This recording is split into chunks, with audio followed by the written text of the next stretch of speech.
vida vai se entregar ao nosso amado Jesus para Ele ministrar, dando toda a direção como devemos andar.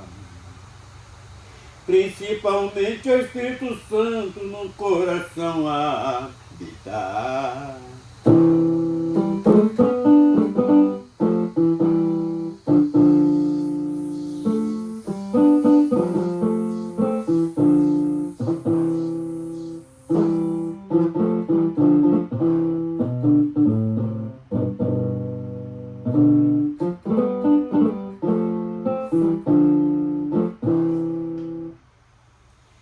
Para salvar sua alma tem que confessar, tem que se arrepender e parar de pecar, sendo nova criatura e se santificar. Tem que ser perseverante para esperar.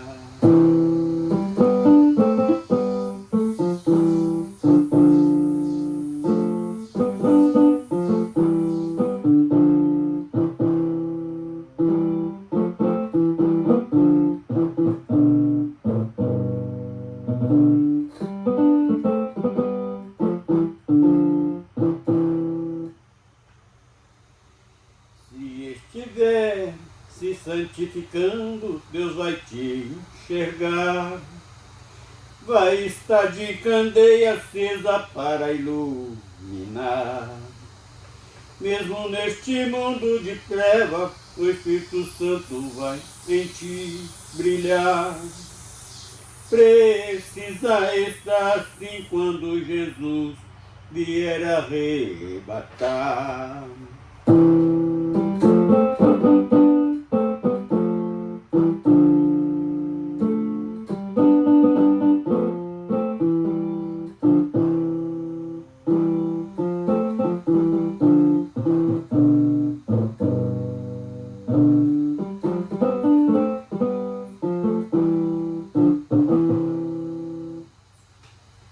Para salvar tua alma tem que confessar, tem que se arrepender para parar de pecar, sendo nova criatura e se santificar. Tem que ser perseverante para esperar.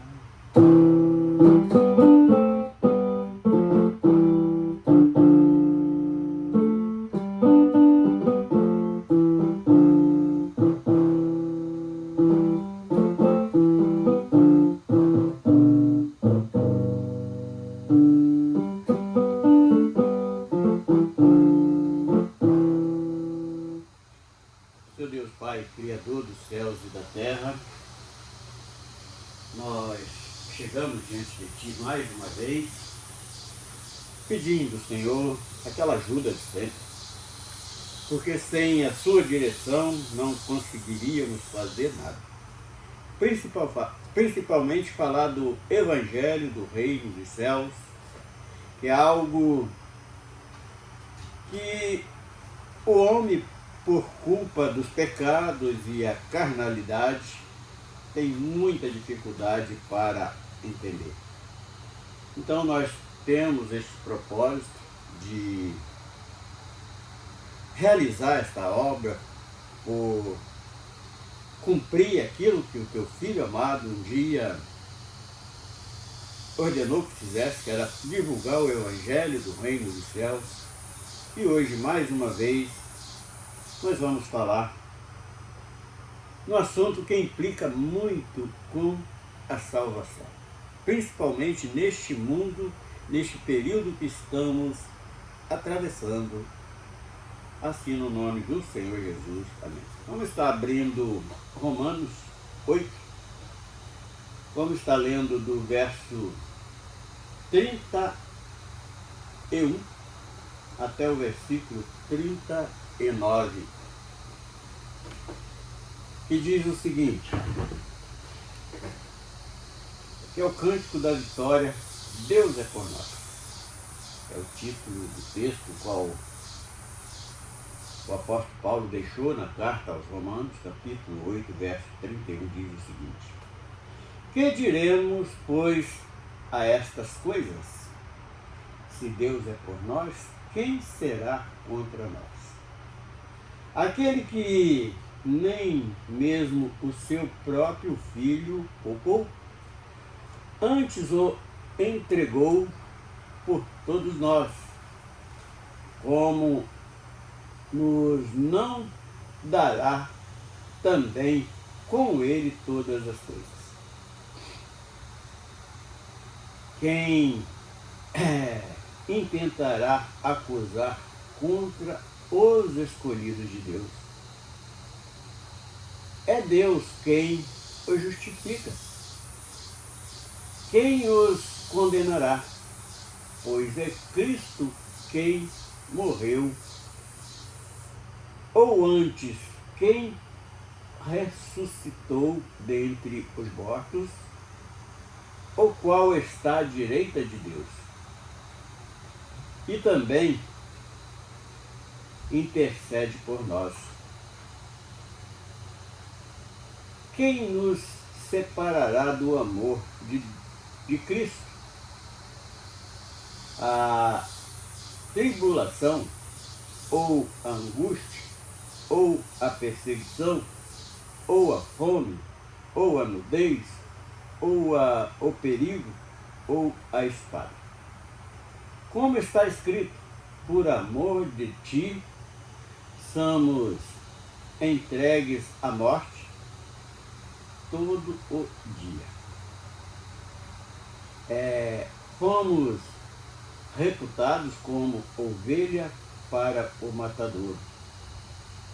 Mas em todas estas coisas somos mais do que vencedores, porque aquele que nos amou.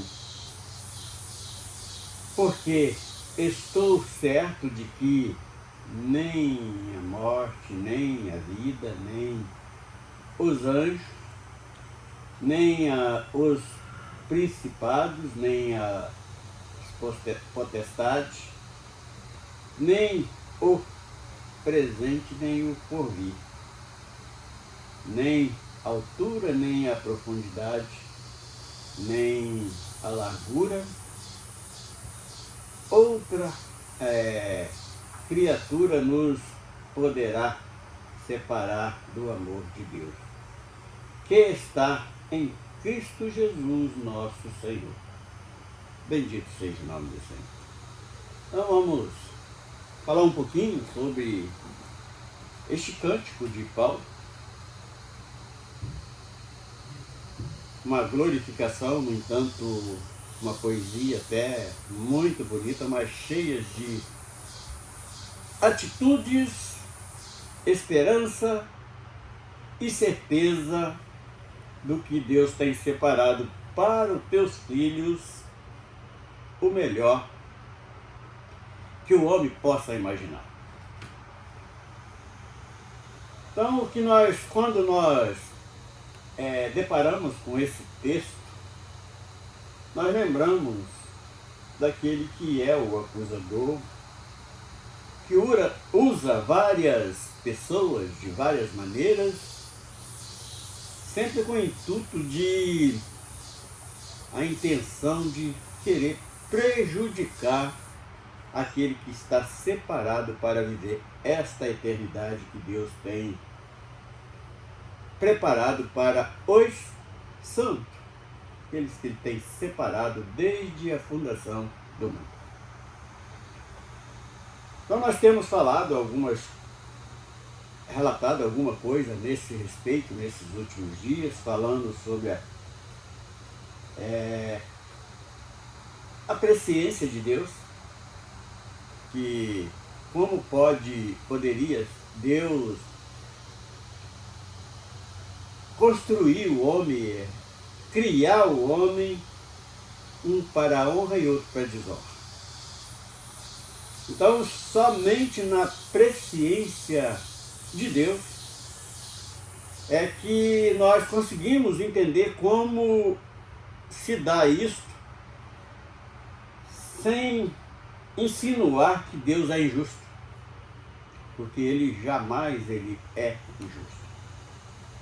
Então, quando este cântico de vitória, Deus é por nós, aí alguns podem ficar invejosos porque não têm alcançado a plenitude nem a virtude do Espírito Santo na sua vida. Eles, das vezes, como eu já pude ter essa experiência de alguém falar que invejava a minha caminhada perante a igreja, mas hoje eu entendo que o homem, quando abre um pouquinho os precedentes malignos do seu coração, o diabo opera nele. E não estou falando para ofender ninguém não, porque entre os próprios discípulos, daqueles mais dedicados, que era o apóstolo Pedro, um dia o próprio Jesus repreendeu, dizendo: para trás de mim, Satanás. Então, quando o homem não dá vazão ao coração para que a verdade venha imperar dentro de si, nos seus pensamentos, nas suas ações, ele vai dar as suas escorregadelas e vai querer atingir um servo de Deus.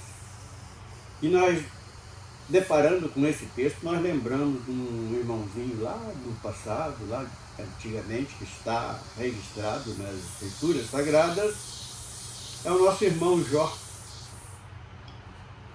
Quando os filhos de Deus se reúnem diante de Deus, e ali também se apresentou Satanás, e Deus pergunta a ele: de onde vens? Ele fala: de rodear a terra e de passear por ela. Então dá a impressão que ele estava dando uma volta ao mundo. Mas uma coisa nos chama a atenção nessa passagem, que é o seguinte: o homem foi feito de terra. Então, nesta palavra, ele confessa que está ao derredor de cada um procurando quem possa tragar. E Deus, no texto da história poética até, parece mais um drama do que uma poesia, o livro de Jó, mas Deus pergunta àquele indivíduo, aquele ser espiritual que se tendenciou para o mal, se tinha observado o servo Jó. Ele falou: sim, vamos traduzir nos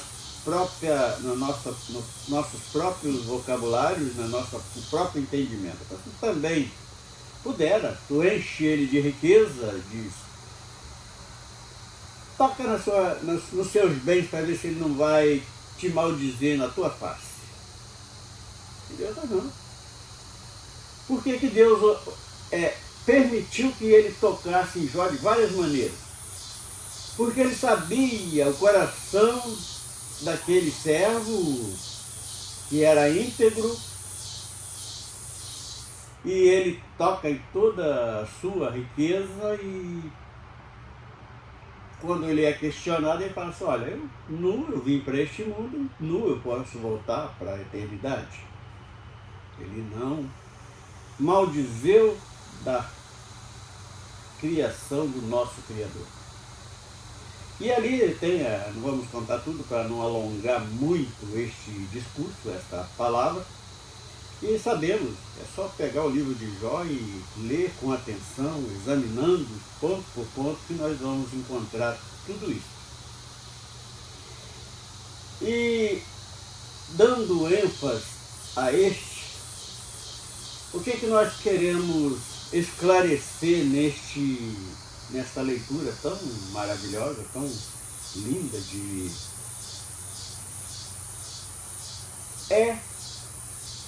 enquanto nós estamos nesse sistema transitório que é esta vida neste mundo, eu classifico, no meu ponto de vista, como um aluno que entra na escola para poder aprender alguma coisa, para cursar alguma coisa. Se ele for bem aprovado, ele vai passar de ano, mas se ele não for estudioso, se não for dedicado, ele vai ficar reprovado. Assim também as nossas vidas aqui, neste plano transitório. Então, nós estamos aqui em teste para ver se vamos ser aprovados ou reprovados. E Deus sabe todos aqueles, pela sua onisciência, Deus sabe todos aqueles que serão aprovados. Por isso que diz a predestinação, que são pregadas de várias maneiras. Mas nós entendemos pela onisciência de Deus, que Deus sabe, desde a fundação do mundo, todos aqueles que seriam aprovados neste curso de vida eterna. É assim que nós colocamos hoje. Aí o versículo 31, que deu início a esta leitura, diz assim: que diremos, pois, a estas coisas? Que são vários pontos que é refletido nesta lição de hoje, nessas coisas. Se Deus é por nós, quem será contra nós? Então, se nós fôssemos responder esta pergunta hoje, na situação que estamos vivendo, nós iríamos falar: quem é contra nós é todos aqueles que dão lugar às mensagens, que dão lugar à incitação do demônio para poder se investir contra nós. E na mesma ilustração que nós colocamos, ali tem um exemplo disso, que aqueles que era conhecido, que nós enxergamos como igreja ali nessa passagem de Jó mesmo, eles foram com a intenção de acalentar, de dar um refrigério na alma daquele homem que estava sofrendo tanto. Eles acabam acusando: por acaso você não está passando isso porque pecou contra Deus e tal, tal, tal.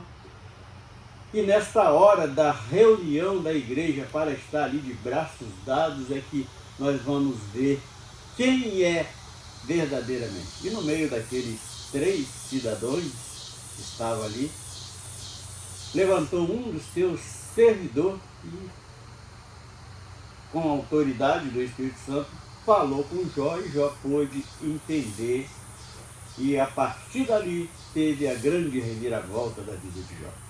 Então, nesta primeira pergunta, que diremos, pois, estas coisas? Se Deus é por nós, quem será contra nós? Então, são 2 perguntas. Nós sabemos que aquele que é o adversário da nossa alma, que é o invejoso, porque ele age por inveja, porque ele jamais aceitou que nós tivéssemos sido colocados aqui com este propósito de pregar este evangelho do reino para tantas pessoas, e ele não se satisfaz e segue sempre inventando mentiras, inventando astúcias para querer condenar os separados diante de Deus. E o verso 32: aquele que nem mesmo a seu próprio filho poupou, antes o entregou por todos nós, como nos não dará também com ele todas as coisas. O que este versículo está esclarecendo para nós? Aquele que não poupou seu próprio filho, nós sabemos claramente que foi o Criador dos céus e da terra. Aquele que é Deus sobre todos os deuses, aquele que é rei sobre todos os reis, aquele que tem toda a supremacia divina. Então, é desse Deus que nós estamos falando. E não poupou. Mas por que ele não poupou o seu próprio filho? Já era uma providência desde a queda do homem para o resgate desse homem, aquele que não ia ficar satisfeito com a prática do pecado, é algo que faz mal àqueles, todos os escolhidos, mesmo quando comete uma falha, ele fica triste, ele se arrepende, nós vemos essa situação no próprio rei Davi, quando ele comete aquele pecado horroroso de matar o seu próprio amigo por causa da esposa, quando ele é defrontado, ele se arrepende. Ele rasga tuas vestes, ele joga cinza, ele lamenta e se entrega na mão do Senhor, porque ele, na versão que está escrita, ele diz que sabia que na mão de Deus há justiça. E a justiça de Deus, o homem carnal não consegue entender, porque eu já presenciei alguém falando acerca deste assunto e querendo justificar Saul, porque o pecado de Saul era menor do que o pecado de Davi. O que nós precisamos saber é o seguinte: o pecado não tem espessura, largura, altura. Pecado é pecado, todos eles é ofensivo para Deus. Então, para que alcançamos o perdão, tem que haver o arrependimento. E isto, hoje, através da leitura da palavra, das escrituras sagradas e da direção do Espírito Santo, nós descobrimos estes segredos. Nós precisamos arrepender-se e nos arrepender de todo o coração. Não é algo superficial, não. Só historinha para engrezer. Como nos não dará também com ele todas as coisas? O que significa o final? É porque nós vamos triunfar na eternidade, ao lado do seu Filho amado, e ali vamos, inclusive, reinar com ele no milênio, e esse é um reino que vai durar toda a eternidade, e vamos estar de lado a lado com aquele que é o Filho do Criador de todas as coisas, o Rei Supremo, o Rei que é Rei dos Reis, o Senhor dos Senhores, o Deus dos deuses. Aí vem o versículo 33, diz assim: quem tentará acusar contra os escolhidos de Deus? Então vamos parar nesta primeira frase. Quem tentará? Nós sabemos, já falamos até a respeito, que o adversário das nossas almas, ele inventa mentira, inventa situações, igualzinho ele fez lá no Éden. Ele incentivou aquela família a desobedecer e ficou ali como não fosse nada, não tinha feito nada. Então ele age com essas maldades, até com palavras astuciosas para enganar, assim como enganou Eva. Hoje também continua enganando com falsas promessas, entregando o recado de Deus que não foi Deus que está entregando. Isso nós falamos dos falsos profetas, dos anticristos que estão atuando já hoje, preparando o cenário para a besta entrar e governar. Nós sabemos também que isto em breve vai acontecer. E é um governo curto, não é um governo muito longo. Nós entendemos ali que no meio deste governo, desta besta que vai ser breve, no meio deste reinado a igreja vai ser arrebatada. Nós conseguimos entender isto, porque pelo que as escrituras nos alerta, dá este entendimento para nós. Nós não sabemos hora, minuto, dia, mas sabemos que vai acontecer. Então, quem intentará acusar contra os escolhidos de Deus? Nós sabemos que tem acusador, sim, mas só que tem que Deus, o Deus que nós servimos, o Deus que nós adoramos, ele não acredita em mentira, ele sabe quando o indivíduo vai estar mentindo. Está inventando, acrescentando alguma coisa para tentar acusar os escolhidos de Deus. Então, nós podemos ficar tranquilos, porque também temos o Filho de Deus, que é o nosso advogado. Nós vamos ver isso logo aqui em seguida. É Deus quem o justificou. Aí alguém poderia falar, poxa, esse versículo está em contradição, porque essa própria palavra, nessa própria carta, Deus, quando olha do céu, não vê um justo sequer. É verdade, não viu mesmo não. Por isso que ele teve que mandar o seu Filho para pagar esse preço para nos justificar. Hoje nós somos justos porque fomos justificados pelo próprio Filho de Deus. 34. Quem os condenará? Pois é Cristo quem morreu, ou antes quem ressuscitou dentre os mortos, o qual está à direita de Deus e também intercede por nós. Então é o nosso advogado que foi contratado gratuitamente. Ele se pôs para ser o nosso defensor. É aquilo que nós falamos no verso 33, que nós ia ver a operação do Filho de Deus ao nosso favor. Então este versículo 34, ele dá a resposta, mostra quem é que vai estar, que nos justificou e vai estar nos defendendo. Quem os condenará? Porque não tem. Aquele que Jesus Cristo defende não será acusado, ele será liberto, ele será colocado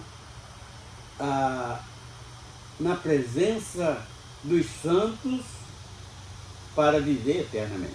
Então, quem condenará? Pois é Cristo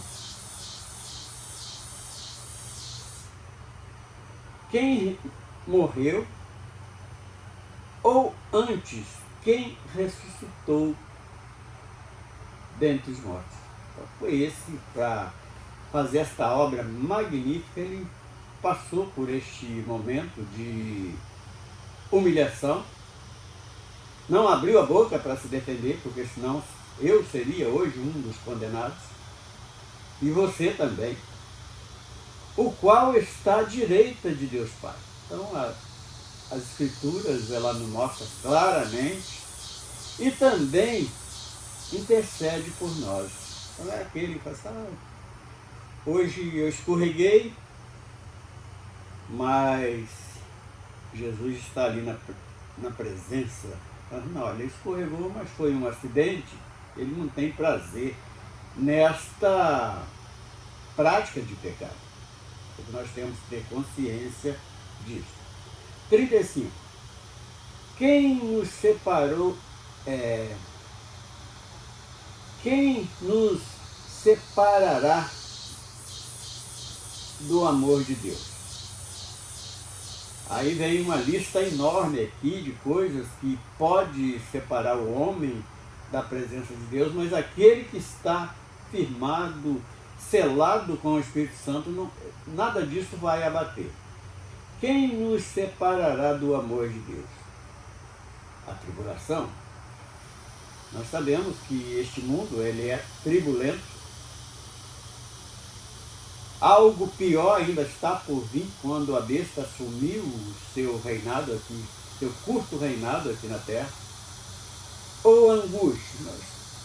Quantas vezes nós somos apanhados em momentos de tristeza, de angústia, pela fraqueza do homem? Será como eu vou poder me livrar disso e tal, essas coisas? E isso causa um filho, quando cai para o lado errado, é algo que deve ser algo horrível, não vai dar alegria, é uma verdadeira angústia. Ou a perseguição. Aqui nós temos, hoje, até hoje ainda está acontecendo, aconteceu lá no início da igreja primitiva, logo assim que Jesus volta para a sua glória, aqueles que foram ali conhecidos como igreja foram perseguidos, e até hoje tem vários países aí que perseguem aqueles que dizem que Jesus é o Senhor. Aquele que defende as escrituras do reino dos céus, eles são perseguidos até o dia de hoje. Aí vem a fome. É algo também difícil, mas quando estamos em Cristo Jesus, nós suportamos até fome, a nudez. Poxa, agora como termina esse ano, período de festa comemorativa, cada um com a sua roupa nova, tal, não está nem lembrando, mas a nudez fala exatamente disto.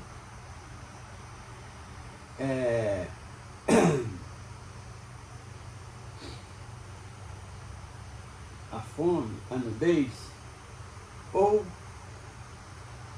o perigo ou a espada. Tem dois lances aqui, tem uma pequena diferença, mas no final é a mesma coisa. Perigo. Hoje, principalmente aqui no Brasil, nas grandes metrópoles, o cidadão vai para o seu emprego, ele não tem certeza se volta, porque os bandidos estão à espreita esperando uma oportunidade. Isso é o perigo. É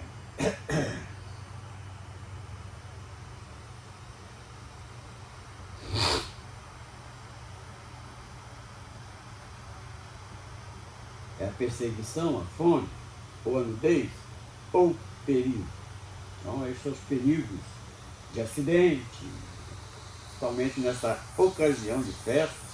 O indivíduo pega um carro cheio de álcool, não tem ali noção do que está fazendo, é mais um dos perigos. Ou a espada.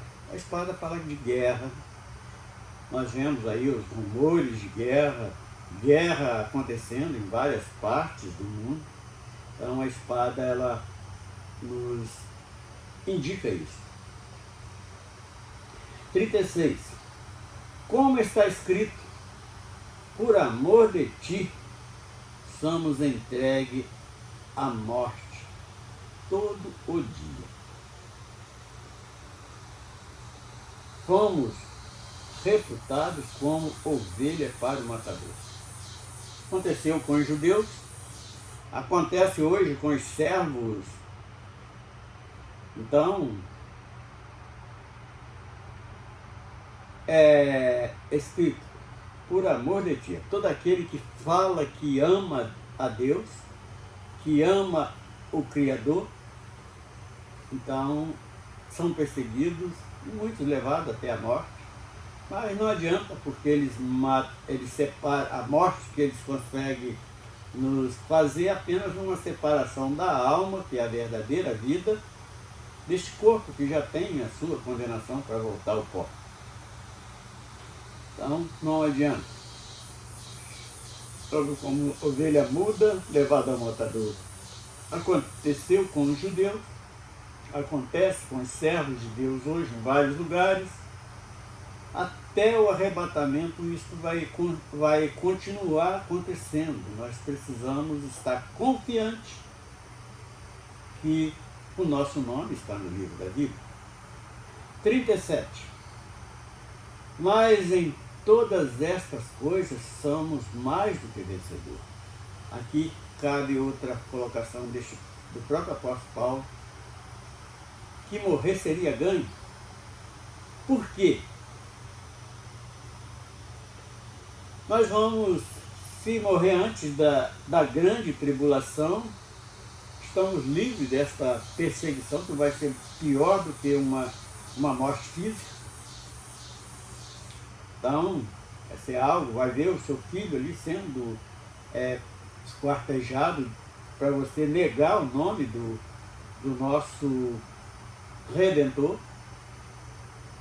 Então, isto Então nós somos mais do que vencedores. Por aquele que nos amou. Então, é exatamente quem nos amou, que deu a sua própria vida, o próprio Filho de Deus.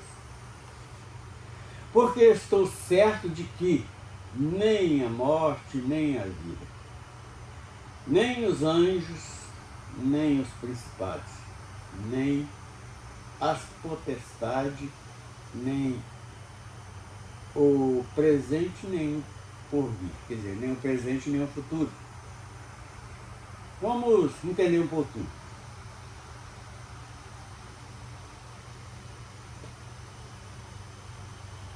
Vamos nós, porque estou certo de que nem a morte. Morte é aquilo que nós acabamos de falar. O morrer para nós é ganho, assim como a mesma postura do apóstolo Paulo. Nem a vida. O indivíduo ama a sua vida mais do que tudo. Esta vida aqui que ele conhece como vida não é a verdadeira vida, porque isso aqui é apenas um período de aula que nós estamos passando. Esta não é a vida suprema que o nosso Criador fez para nós. Nem os anjos. Pode vir qualquer anjo caído que não vai nos privar desta certeza, desta convicção da eternidade. Nem os principados, aquele que se veste de um príncipe, de um governante, está aí humilhando, pisando, roubando, fazendo tantas coisas. Então, eles estão embutidos nesses meios também. Nem as potestades, aqui é as hostes espirituais que estão aí agindo.